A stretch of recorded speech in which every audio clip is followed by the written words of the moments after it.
and damaged plane took the stage at the El Rosa Villa. During their first set... Toutes les télévisions et les chaînes de radio américaines ont interrompu leur programme pour annoncer la mort de John Lennon. La nouvelle s'est répandue comme une traînée de poudre dans les rues de New York. Tupac Shakur dead in Las Vegas, ironically, on this Friday, the 13th.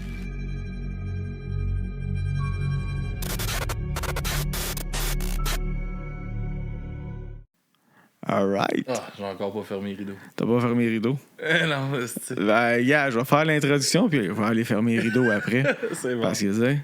Hey! Salut tout le monde. C'est moi qui anime à soir. Ben, à soir, là, cet épisode-là. Là. Puis, devinez, j'étais avec qui? Avec le seul et l'unique. Mon roux préféré. Alex. Faut que j'aille faire... Ah ouais, parle, faut que j'aille fermer les rideaux, là. What's up, Papy Joe? Ça va, mon gars?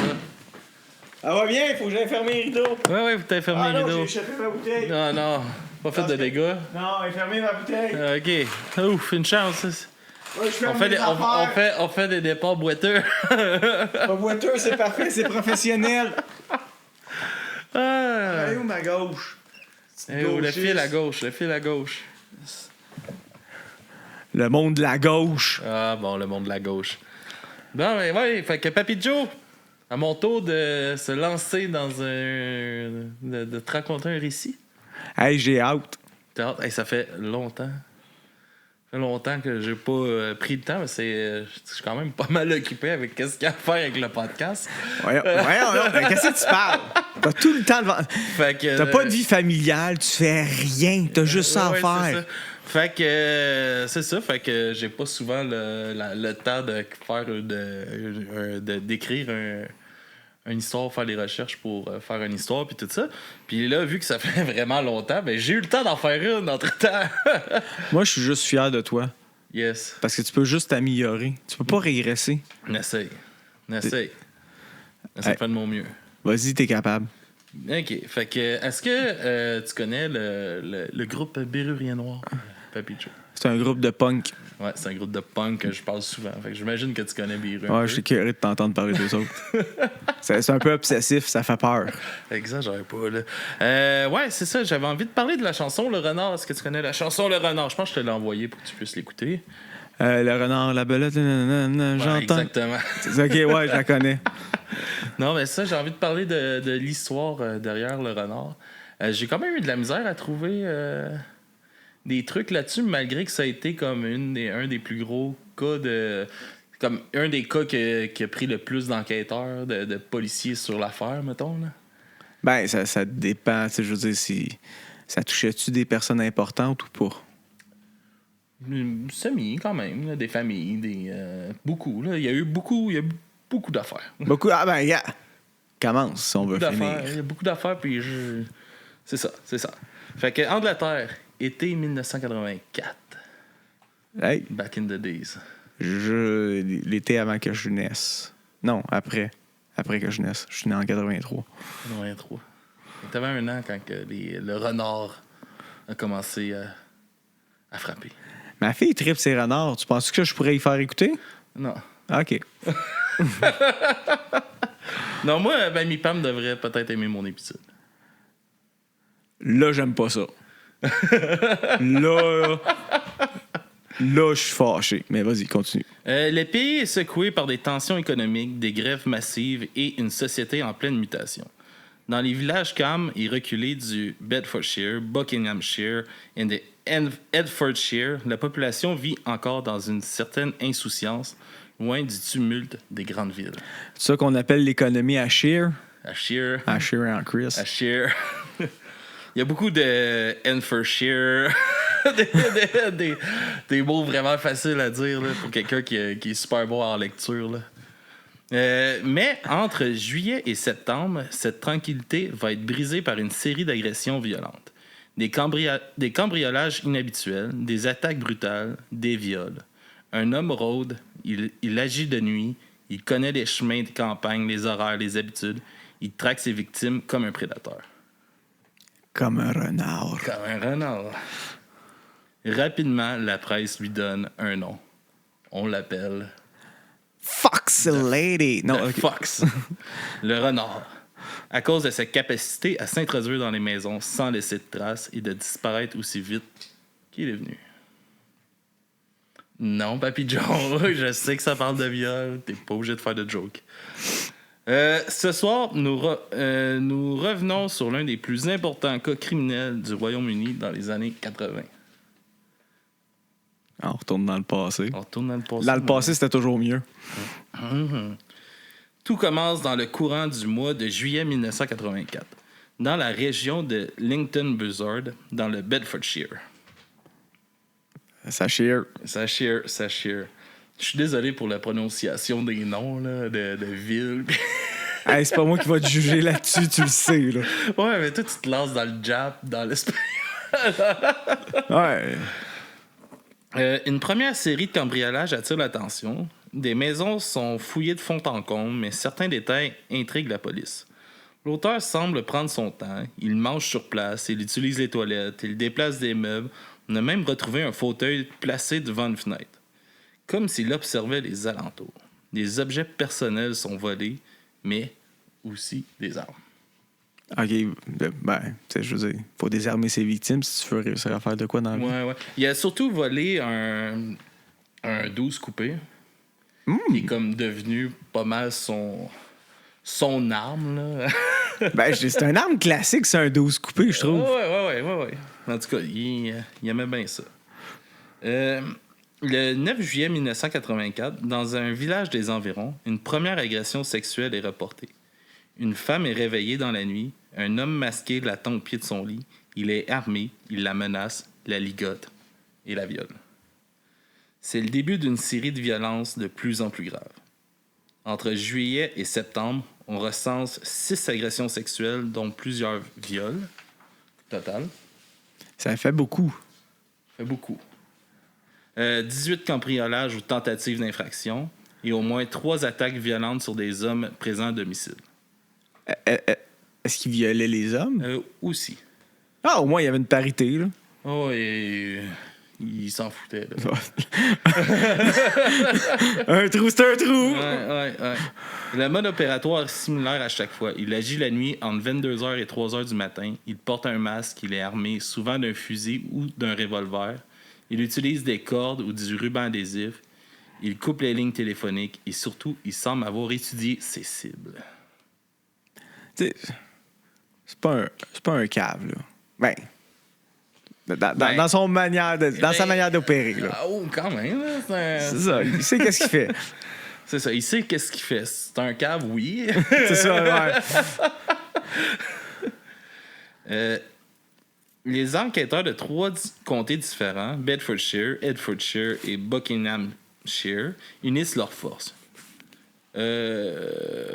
Ouais, ça c'est la chasse aux renards, désolé. Là. Ouais. Ça commence. La chasse commence. Forces et ils font une task force de plus de 200 policiers est mise en place.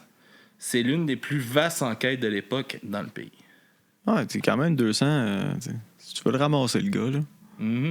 C'est ça, il y a beaucoup d'affaires qui se passent. Fait qu'ils essayent de trouver, là, pour vrai. Puis c'est ça, ils ont, comme je te disais tantôt, c'est vraiment comme c'est ça qui m'a étonné. Tu sais, comme je tapais parce que j'avais pas son nom au gars.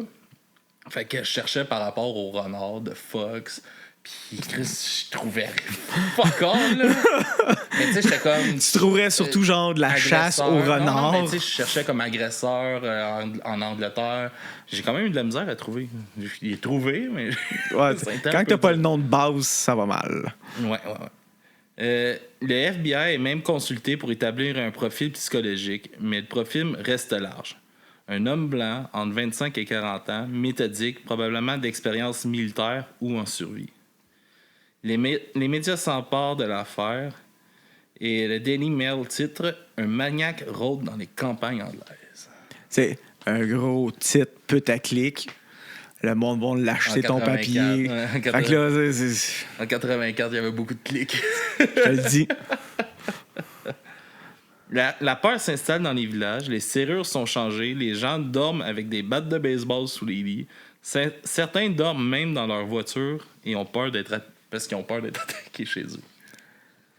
Là, ouais. Tu sais, Ouais. barrer tes portes de char ou barrer tes portes de maison, je vois pas vraiment la différence, mais gars. C'est peut-être qu'il y a un système d'alarme après l'auto, par exemple. Dans le 84, ouais, peut-être. Alors que le mois d'août et de septembre s'étirent, les attaques du renard deviennent de plus en plus audacieuses et violentes.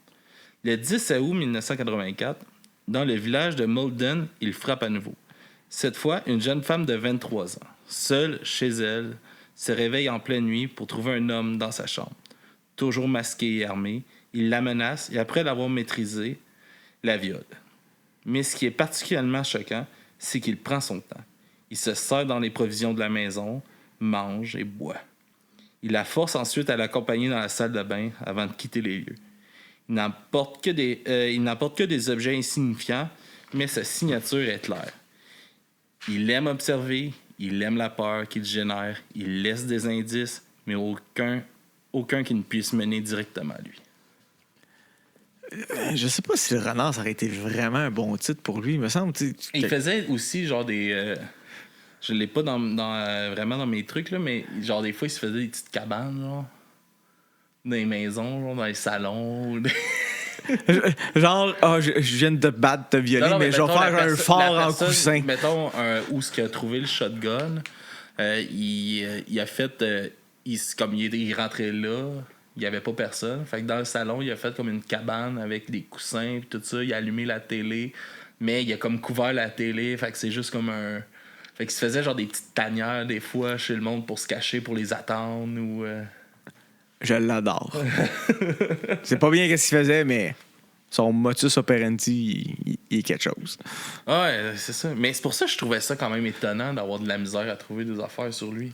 Ouais. C'est quand même un gros cas, mais c'est ça comme que je dis à la fin, son nom a été comme un peu oublié. Là, fait que c'est très bien comme ça. 2 semaines plus tard, le 24 août 1984, dans le village voisin de Oakton Regis, une autre agression se produit. Cette fois, l'attaque est bien plus brutale. Le renard fait irruption chez un couple de retraités. Il les menace tous deux avec une arme, les ligote, puis viole la femme de 60 ans sous les yeux de son mari. Avant de les séparer, il ne semble pas être pressé, prenant des pauses, vérifiant les alentours. Ce qui est frappant dans cette attaque, c'est la brutalité. Le renard n'hésite pas à appliquer une pression psychologique intense sur les victimes, les obligeant à collaborer avec lui dans une atmosphère de terreur palpable. Ça me fait penser à une histoire. J'écoute Indéfendable, puis il y en a un, justement, il rentre dans une maison, puis il sépare les petits vieux, puis je pense qu'il viole la grand-mère. C'est bon, Indéfendable. Il n'y a pas l'inspiration. Hein. Ouais, c'est ça. Mais, ouais, c'est quand même hardcore. Hein? Ma Pam est satisfaite. À chaque attaque, il montre un raffinement macabre. Il ne se contente pas de violer, de cambrioler ou d'agresser. Non, il pousse ses victimes dans leur dernier retranchement. Il les fait parler. Il s'assure qu'elles sont terrifiées. Le mois de septembre arrive et avec lui, une nouvelle série d'attaques. Le 3 septembre 1984, un couple de trentenaires est attaqué dans leur maison à Biggleswade, une petite ville située à quelques kilomètres des précédentes scènes de crime. Mais cette fois, un détail dérangeant refait surface. Le renard semble évoluer. Il ne se contente plus des simples gestes de terreur. Il commence à forcer les victimes à l'accompagner dans des trajets à travers la maison, parfois même en dehors de la maison, comme s'il cherchait à contrôler les lieux et s'assurer qu'aucune porte n'est laissée ouverte à la fuite. Ben, le renard, il évolue, là. Je sais pas si les noms. C'est quel petit Pokémon qui a un nom de renard, là? Je sais pas, moi. Il lui pisse quelque chose, puis il devient un autre renard plus gros, genre. Peut-être ça qu'il fait. Peut-être. OK. Une semaine plus tard, le 10 septembre 1984, dans un autre village, c'est une autre famille. Un couple avec un enfant qui devient sa cible. Cette fois, l'attaque est particulièrement vicieuse. En plus des violences physiques habituelles, le renard vole des objets personnels, dont des bijoux de valeur, mais aussi des objets intimes comme des vêtements. Ce geste semble marquer un tournant dans la nature des attaques. Il ne s'agit plus seulement de cambriolage ou d'agression, mais de violation de l'intimité personnelle des victimes. Des attaques sur leur vie privée, des objets qui étaient censés être intimes deviennent des trophées de sa cruauté. Là, il n'y a pas touché aux enfants. Il n'a pas touché à l'enfant, mais imagines-tu... C'est correct. Imagines-tu comment ça doit être épouvantable de ça? Tu sais, il a violé les 2 parents dans la chambre à côté. Attends, il a violé les 2 parents? Ouais. Puis C'est vrai qu'il est dans la parité, au moins. il est dans la chambre à côté de la petite. Puis imagine comment eux autres doivent juste penser à ça, là. Faut pas qu'elle se réveille. Faut pas qu'elle se réveille. Ben, il y a sûrement eu un film sur lui. J'ai pas vu de film. On va essayer de trouver ça. Les attaques semblent atteindre un paroxysme. Les crimes commis par le renard restent sans réponse. En quelques mois, le bilan est effrayant. 11 victimes, 7 viols et une série de cambriolages violents qui ont profondément marqué la région. Les médias et les habitants sont en proie à la terreur. On commence à soupçonner que l'attaque contre ces familles n'est pas le fruit du hasard, mais d'un plan méthodiquement élaboré où chaque étape semble calculée. Cependant, aucun témoin n'est en mesure de fournir des informations précises. Le renard reste invisible, il opère dans l'ombre et sa fuite est aussi rapide que ses incursions. C'est un renard. Au cœur de ce chaos, les policiers continuent de se battre contre l'invisible. La tâche semble de plus en plus ardue à chaque agression. Ils n'ont aucune piste sérieuse, aucun indice tangible. La peur se répand à travers les villages. À ce stade, il semble qu'aucune maison ne soit en sécurité. Ben, d'après moi, s'ils se promènent de village en village, c'est sûr que c'est plus facile que dans une grande ville. Parce que si tu rentres dans une maison qui est plus éloignée que l'autre maison... En même temps, un village, pas beaucoup de monde. Là, tu passes moins inaperçu. Hein. Ben, ça dépend comment il fonctionne, c'est ça. Peut-être qu'on va le découvrir avec le temps, mais il me semble que ça se fait bien. Là. Je sais Pas que j'encourage ça. Mais c'est sûr, il se déplace, mais c'est ça, comme tu sais, c'est justement là, un gars qui va être vu. Ah, Chris, on l'a vu à telle place, on l'a vu à telle place. Mais c'est aussi, c'est qu'ils n'ont aucune description. Ben, s'il est toujours masqué, premièrement, s'il utilise toujours les mêmes vêtements, s'il calcule bien ses affaires, comme la dernière fois que j'en ai parlé d'un meurtrier, il se promenait à travers les États-Unis, puis il y avait toujours ses kits de meurtre à porter. Là. Il s'organisait d'avance. Là. Fait que c'est peut-être à voir avec ça. Là. Peut-être la même affaire. Peut-être. À l'automne 1984, le climat dans le nord de Bedfordshire et le Buckinghamshire n'a plus rien de paisible. Les rideaux se ferment plus tôt, les lumières restent allumées toute la nuit, les habitants s'arment, renforcent leurs portes, dorment avec des battes de baseball et des couteaux de cuisine à portée de main. Un nom circule de bouche à l'oreille, le renard. Un surnom donné par les médias, inspiré de son mode opératoire furtif. Dans sa capacité à se faufiler dans les maisons et de manger du poulet. Et à échapper à toutes les tentatives de capture. Ah, manger du poulet, c'est la même affaire. Le mystère est total. Aucun suspect, aucun portrait robot, seulement des descriptions vagues. Un prédateur nocturne insaisissable. Un renard. Face à la pression médiatique, l'inaction n'est plus envisageable. La police met sur pied une des plus grandes opérations. Là, on repart là-dessus. Et je semble avoir recopié le même bout. Ce sera pas long. C'est pas grave, je te pardonne. Mais oui. Ça arrive à tout le monde. Bon, fait qu'ils refont leur enquête parce que c'est ça. Dans mes mini trucs que j'ai cherchés, ils reparlaient de ça. Ils refont leur affaire. Les méthodes traditionnelles suffisent plus. Il faut innover et surtout collaborer. L'idée est simple, centraliser toutes les informations concernant les attaques suspectes, les tentatives d'infraction, les mouvements inhabituels la nuit. Chaque appel, chaque plainte, chaque doute est traité et comme une pièce de puzzle. Fait que quand quelqu'un appelle, il le traite pas comme un enfant qui criait au loup. Non, plus là. Puis là. C'est plus le temps de crier au loup non plus. Non. Les enquêteurs se concentrent d'abord sur les points communs entre les attaques. Les maisons ciblées sont isolées, souvent proches de terrains boisés ou de champs. L'agresseur agit presque toujours par infraction, généralement en brisant une fenêtre à l'arrière, souvent après avoir coupé l'électricité. Il semble connaître parfaitement les habitudes de ses victimes. Dans plusieurs cas, Il avait déconnecté des lignes téléphoniques ou désactivé les sonnettes. Un comportement digne d'un professionnel de l'observation. Un renard. Un renard. Un renard. Un renard. Mais ce qui intrigue le plus les enquêteurs, c'est la précision militaire avec laquelle l'homme se déplace. Il ne laisserait presque aucune trace, il sait exactement quoi toucher et surtout quoi ne pas toucher.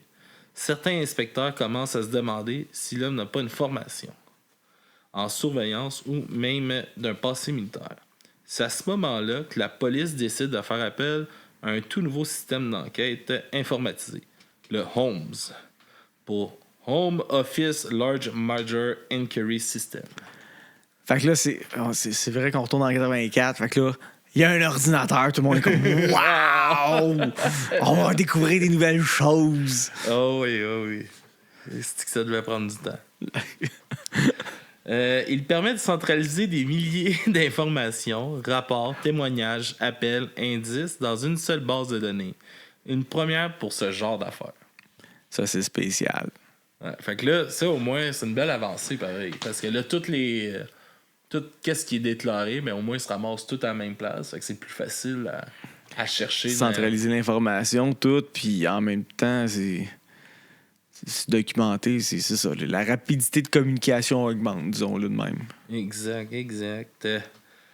Et grâce à cette technologie, un détail capital commence à émerger.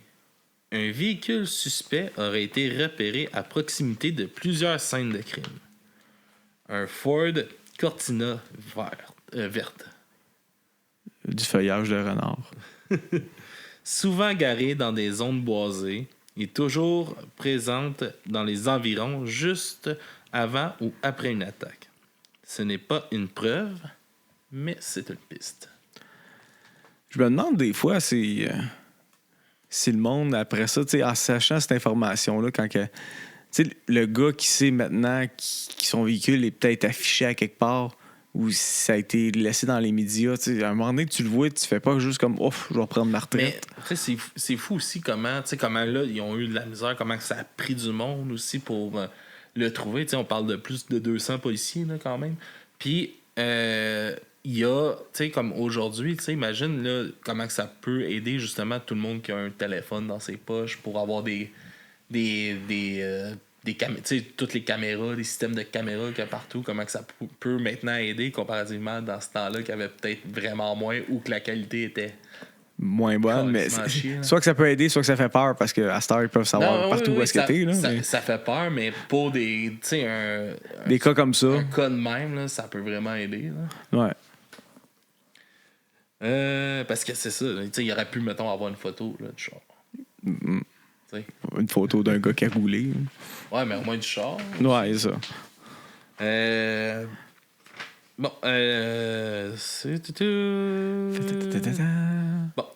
c'est pas une preuve, mais c'est une piste. La pression est immense, les autorités sont critiquées par leur lenteur, la peur se transforme peu à peu en colère, et malgré les efforts déployés, le renard continue de frapper. Mais un élément va tout changer. C'est souvent dans les détails que les prédateurs laissent échapper leur vraie nature. Genre le sperme qui traîne partout? Non, il n'y a pas de l'air d'avoir... Mais tu sais, en même temps, l'ADN, c'est en 84. Ouais, c'était peut-être pas encore ça à coche. Non, je pense pas. C'est souvent que Malcolm Furley, alias le renard, a toujours été méthodique, prudent, insaisissable. Mais même les prédateurs les plus rusés peuvent faire des erreurs. Ouais. Nous sommes maintenant à la fin du mois d'août 1984. La police, malgré tous ses efforts, ne dispose encore d'aucune preuve formelle. Les agressions continuent, les patrouilles se renforcent, des hélicoptères sont mobilisés et les checkpoints routiers se multiplient dans les villages de Buckinghamshire et du Bedfordshire. C'est alors qu'un appel attire l'attention des enquêteurs. Une femme signale. Une femme signale avoir vu une voiture suspecte à plusieurs reprises près de son domicile. Un Ford Cortina verte. Ouh! Garé dans une zone boisée, non loin des lieux de plusieurs attaques. La voiture semble abandonnée. La police envoie immédiatement une équipe sur place. Ben, c'est sûr, là. Je veux dire, il l'attendait depuis le temps qu'il le cherche. On allait le chercher. À l'intérieur du véhicule, ils trouvent une série d'objets intrigants. Des gants, du ruban adhésif, un tournevis, une cagoule, une carabine à air comprimé. Aucun doute, ils ont mis la main sur le véhicule utilisé par l'agresseur. Mieux encore, ils découvrent des empreintes digitales exploitables et un bulletin de salaire appartenant à un certain Malcolm Fairley. Un bulletin de salaire. Le gars, il laisse traîner son slip de paye dans le char qu'il utilise pour tuer du monde. Ben non, excuse. Il n'a pas tué personne. Il a agressé bien des gens. Il a tué... On met les choses en contexte. Appartenant à un certain Malcolm Fairley, employé dans une entreprise de menuiserie à Lincoln Buzzard. Hein? Au moins, il n'était pas ramoneur de cheminée. Non. Non. C'est la première vraie piste concrète de l'enquête. Rapidement, les enquêteurs dressent le portrait de Malcolm Fairley, un homme de 33 ans, né à Stanley, dans le comté de Durham, dans le nord-est de l'Angleterre. Il a un passé criminel, notamment pour cambriolage et conduite sans permis. Il vit seul dans une caravane dans un parc résidentiel à Lincoln Buzzard, un endroit calme en apparence, situé à proximité de nombreuses scènes d'agression. Quel hasard. Quel hasard. Mais en fait, quand c'est un gars, tu sais, avec un peu de recul, tu peux dire que c'est un gars qui tient le local à cœur, là. Ouais. Tu sais, je veux dire, il consomme pas ailleurs. La police place les lieux sur surveillance discrète. Le 26 septembre 1984, à 3 heures du matin, les unités spéciales de la police encerclent la caravane de Fairley. Ils craignent qu'il soit armé, peut-être dangereux, peut-être prêt à fuir, mais l'arrestation se déroule sans résistance. Ben, c'est ça, tu sais, ce monde-là, avoir les profils à force d'en lire, des choses comme ça. Tu vois qu'on dirait, rendu à un certain point, ils sont comme « Ah, ben, je me suis fait pogner. » Tant que tu me pognes. C'est ça. Petite bande de pourris. À l'intérieur, à l'intérieur de la caravane, les policiers trouvent une quantité accablante de preuves. Des cagoules, des cordes, des menottes, une fausse arme à feu, des lunettes de vision nocturne, du matériel d'espionnage et même certains objets volés chez ses victimes. Mais ce qui est encore plus troublant, c'est la présence de journaux contenant des articles sur ses propres crimes. Fairley suivait l'enquête. Il lisait tout ce qu'on écrivait sur lui. Il se savait traqué et il se nourrissait de cette peur. L'homme qui avait semé la terreur pendant des mois venait d'être capturé. J'aime que... Je suis sûr qu'il se crossait en regardant un couple de journaux, genre. T'es comme « Ah, vous m'avez pas pogné. » Ça a été long. Plus c'est long, plus c'est bon. Lors de son arrestation, Malcolm Fairley reste d'abord silencieux. Il est placé en garde à vue et interrogé pendant plusieurs heures. Mais face aux preuves accablantes, il finit par parler. Fairley reconnaît l'intégrité des agressions qui lui sont reprochées. Il décrit avec précision les scènes de crime, les itinéraires empruntés, les maisons repérées à l'avance. Il admet avoir utilisé des jumelles et des dispositifs d'écoute pour observer ses victimes avant de passer à l'acte. Son but, repérer les habitudes, les moments de vulnérabilité, les horaires propices à l'intrusion. Ben, c'est ça. Il confirme aussi une donnée cruciale pour les enquêteurs. Il agissait seul, aucun complice, aucune aide extérieure. Mais plus que tout, c'est la froideur clinique de ces récits qui choquent les enquêteurs. Il ne montre aucune émotion, aucun remords. Ben, c'est un vrai, là. Je veux dire, à un moment donné, t'assumes qu'est-ce que t'as fait. Tu te mets pas, genre, à aller dans une émission à bégayer. Tu le fais live. Tu sais? Hein? Clin d'œil qu'un peu de parents, tout le monde en parle. Tu mettre la caméra sur toi. Ah ouais, c'est vrai. Clin d'œil. J'oublie ça. C'est compliqué de Python. Ouais, c'est ça. L'affaire prend une nouvelle tournure lorsque Fairley est soumis à une évaluation psychiatrique. Les experts découvrent un homme profondément perturbé, marqué par une enfance difficile faite de violences domestiques et de rejet. Il a grandi dans un foyer instable, livré à lui-même dès l'adolescence. À 16 ans, il quitte l'école sans diplôme. Très tôt, il enchaîne les petits boulots, les cambriolages et les séjours en prison. On note chez lui une personnalité obsessionnelle, un besoin de contrôle absolu sur ses victimes et un goût manifeste pour la mise en scène. Il n'était pas impulsif, il planifiait ses attaques, les étudiait, les rejouait mentalement. Mais malgré ce profil inquiétant, le psychiatre conclut que Malcolm Furley est pénablement responsable de ses actes et il comprend parfaitement la portée de ce qu'il fait. Je sais pas, il suivait ses journaux. Fait que s'il disait « Oh non, c'est de l'aliénation mentale! » Quoi? Tu te lisais dans le journal puis tu continuais. Tu sais, c'est pas comme tu étais détaché de ce que tu faisais. Là. T'es clairement très attaché à ce que tu faisais. Le 21 janvier 1985 s'ouvre le procès de Malcolm Furley devant le Crown Court de St. Albans. Il est accusé de 21 chefs d'accusation, incluant viol, tentative de viol, cambriolage, agression sexuelle, voie de fait et port d'armes. Les témoignages des victimes se succèdent, bouleversants, glaçants. Beaucoup sont présents dans la salle. Certains ne peuvent soutenir son regard, d'autres veulent comprendre pourquoi. Pourquoi nous? Furley ne montre aucune émotion durant les audiences. Il se contente de reconnaître les faits. L'accusation le présente comme un homme dangereux, manipulateur, qui a volontairement semé la terreur.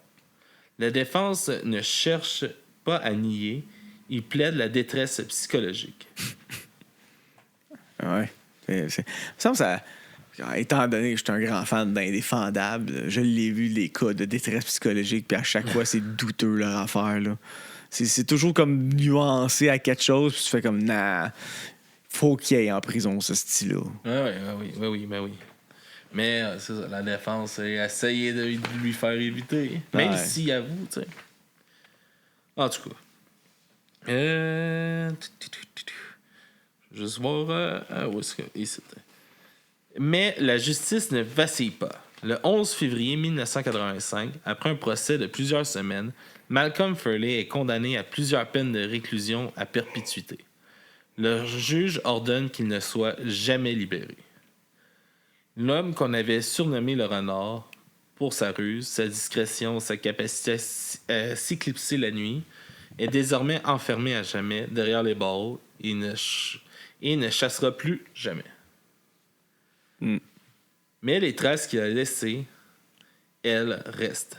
Les victimes, les familles, les villages, tout porte encore les cicatrices de son passage. Des années ont passé depuis l'arrestation de Malcolm Furley. Les journaux ont fini par ranger l'affaire dans les archives. Crissement bien rangé.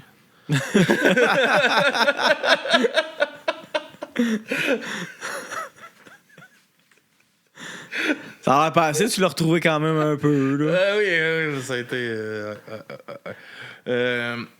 les habitants du Bedfordshire, du Buckinghamshire et de Hertfordshire ont peu à peu retrouvé une forme de quiétude. Mais pour beaucoup, la peur ne s'est jamais totalement dissipée. Car au fond, ce que Furley a semé, c'est pas seulement la violence, c'est un ombre invisible, une angoisse nocturne, la crainte qu'un jour quelqu'un d'autre frappe à leur porte ou entre sans frapper. Dans les mois qui ont suivi son arrestation, cette affaire a traversé les frontières. En France, le groupe Bérurier Noir, emblématique de la scène punk alternative, s'empare. Dans leur album Abracadaboum, sorti en 87, une chanson attire l'attention. Le renard. Le renard. C'est un hit rapide, nerveux, quasi martial. Le morceau évoque avec rage et ironie ce criminel tapi dans la nuit. Je suis le renard, hurle la voix de François Guillemot, alias Fanfan. Un petit punk. C'est de mon punk. Un texte court, percutant et véritable décharge sonore qui cherche moins à raconter les faits qu'à capturer le climat de peur que cet homme a su installer dans une région tout entière. Bérurier Noir, en transformant cette tragédie en cri punk, dénonce aussi l'impunité sociale, la violence d'un système qui fabrique parfois ses propres monstres. La chanson devient un symbole, celui d'un monde où les prédateurs se fondent dans l'anonymat, où un simple homme peut devenir une légende macabre. Aujourd'hui, Malcolm Furley est décédé le 24 mai 2024. Ah ouais? C'est quand même récent? Ça fait pas longtemps. Non?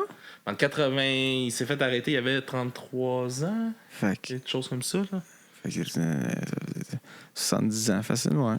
Il n'a jamais demandé de libération conditionnelle. Il n'a jamais exprimé non plus aucun remords public. Son nom s'est effacé du devant de la scène, mais son histoire, elle, continue de résonner. Elle résonne dans les mémoires, dans les cauchemars et dans les chansons. Yeah, c'était bon, ça. Au pire? Je suis fier de toi, moi. Merci. Alors, lâche pas. Fait que là, L'autre dans 6 mois. moi, je te promets que le prochain, moi, ça sera pas dans 6 mois. Là. Je le termine. Là. Mais c'est ça. Yes, y a pas de trouble. Hein? Fait que c'était l'histoire derrière la chanson Le Renard de Biru. Ça a l'allure. Une petite bonne tune, vous irez écouter ça. Ouais. Ouais. Elle dure pas 9 minutes. Non, elle dure pas 9 minutes. Et c'est bien parfait de même. Fait que maintenant, tu vas nous plugger? Hein? Tu vas nous plugger? Ben, c'est toi, là. Ouais, je peux nous plugger. Vous pouvez nous suivre un peu partout. J'ai lâché le site. On a plus de site. On a plus de site. Ouais, je payais 25$ par mois pour ça. Fait que là, on a plus .ca ni .com. On a toujours le .ca. On détient toujours le .ca. Ok. Je paye plus d'hébergement de site. Ah, ok. Et tout ça. Mais on a encore notre adresse booking à dubruamesoreilles.ca que vous pouvez nous contacter si vous voulez. C'est le plus venir, important. sur le podcast. Les bands puis les artistes, si vous voulez. Ou si vous voulez collaborer avec nous aussi. Si vous êtes un podcast, tu veux collaborer, écris-nous. Sinon, tu peux nous encourager sur Facebook, Instagram. Si tu veux nous soutenir monétairement, il y a Patreon. Il y a Twitch, qu'on est moins présent, mais on va essayer de se remettre plus régulièrement là, sur nos enregistrements en live sur Twitch. C'est sûr que là, c'est plate un peu les entrevues, c'est pas possible en ce moment. Ouais, il y a bien des affaires qui se passent en ce moment, je pense. Ah. Chez tout le monde, il y a bien des affaires qui se passent, je pense. Ouais. Fait que c'est ça. Pour les entrevues, là, c'est ça. On enregistre sur Bedonden et Bedonron. Merci à eux de nous recevoir. Ouais, il faudrait que j'y aille au moins une fois. Ben oui. On organisera un devant public de Du crime à mes oreilles au Bedon. Oui, on fera ma playlist de personnes qui pensent que 18 ans, c'est une date d'expiration. Ouais, c'est bon, ça. Je vais être le DJ de la soirée. Le DJ de la soirée. Avec les chansons de pédophiles, c'est que ça va être bon. Puis c'est ça, si vous voulez, laissez-nous un commentaire, dites-nous ce que vous avez pensé de l'épisode et on se dit à la prochaine tout le monde. Bonne fin de soirée. Bye bye! Bye, Papy Joe! Hey, non, t'as une minute. Pour ceux-là qui sont en live, Ouais, restez là.